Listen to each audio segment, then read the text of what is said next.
Assalamualaikum warahmatullahi wabarakatuh. Di saat virus corona ini, pemerintah melarang kita untuk sholat berjamaah di masjid, untuk melaksanakan tarawih, untuk melaksanakan Jumatan, dan kadang-kadang kita galau, kadang-kadang kita agak pesimis, agak menyesal, agak kecewa dengan keputusan pemerintah dan keputusan beberapa ulama yang mengatakan bahwa kita harus menutup masjid, bahwa kita harus sholat berjamaah di rumah dengan keluarga. Nah, untuk sholat tarawih sendiri, sahabat, sebenarnya Rasulullah itu melaksanakannya di rumah. Dia hanya melaksanakan sholat tarawih beberapa kali, hanya sekitar 2-3 kali di masjid. Kemudian beramai-ramai diikuti oleh sahabat-sahabat beliau, diikuti oleh banyak jamaahnya untuk memenuhi masjid untuk sholat tarawih secara berjamaah. Lalu setelah banyak sahabat yang melaksanakan sholat tarawih secara berjamaah di masjid, Rasulullah pun melaksanakan di rumah.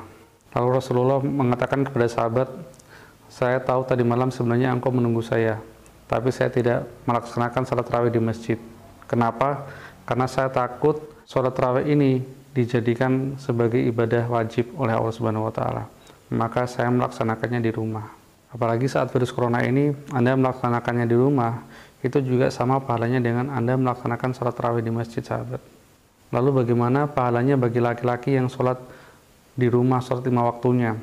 Padahal biasanya dia itu berjamaah selalu di masjid, melaksanakan sholat 5 waktu.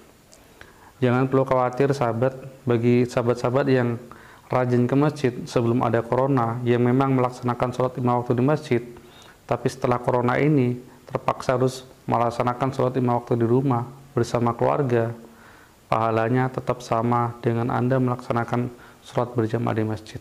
Karena Rasulullah pernah bersabda, ketika ada orang-orang yang senantiasa melaksanakan sholat berjamaah di masjid, lalu dia sakit, dia tidak bisa melaksanakan sholat di masjid, maka pahalanya dia sholat di rumah itu dihitung sama dengan pahalanya ia sholat di masjid.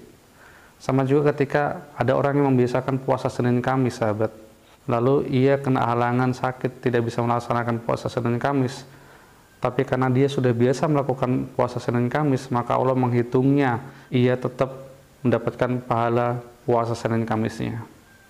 Itulah kemurahannya Allah Subhanahu wa Ta'ala, sahabat. Bagi sahabat-sahabat yang suka ke masjid, yang rajin berjamaah ke masjid, Anda jangan khawatir, karena pahala Anda tetap terhitung pahala sholat berjamaah di masjid, walaupun Anda sholat di rumah, karena sedang ada wabah virus corona ini. Yang salah itu orang yang tidak sholat, sahabat.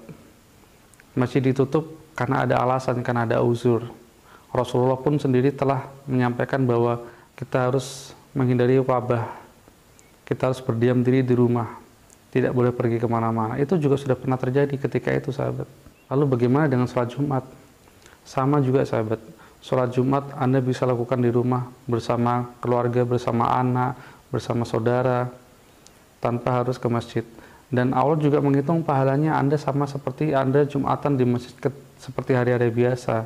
Jadi Allah ini benar-benar Maha Rahman, Maha Rahim kepada hamba-hambanya yang bertakwa, kepada hamba-hambanya yang taat beribadah. Ketika datang wabah corona seperti ini, Allah tetap menyamakan pahala ibadah kita yang biasanya dilakukan di masjid, itu sama 27 derajat dapat pahalanya walaupun kita sholat di rumah, walaupun kita berjamaah di rumah dengan keluarga. Jadi sahabat-sahabat semua, kita tidak usah khawatir, kita tidak usah kecewa, kita tidak usah menyalah-nyalahkan pemerintah atau ulama karena kita tidak bisa ke masjid, karena kita terpaksa sholat di rumah, karena pahala kita tetap dihitung seperti pahala kita sholat berjamaah di masjid. Wabah seperti ini itu sudah pernah dialami zamannya Rasulullah. Jadi Rasulullah itu telah mencontohkan bahwa kita harus menghindari, bahkan kita harus meninggalkan. Kalau memang wabah virus corona ini membahayakan diri kita, membahayakan nyawa, maka kita harus menghindarinya, maka kita harus lari. Kita lari dari takdir Allah yang buruk ke takdir Allah yang baik. Demikian, semoga bermanfaat. Wassalamualaikum warahmatullahi wabarakatuh.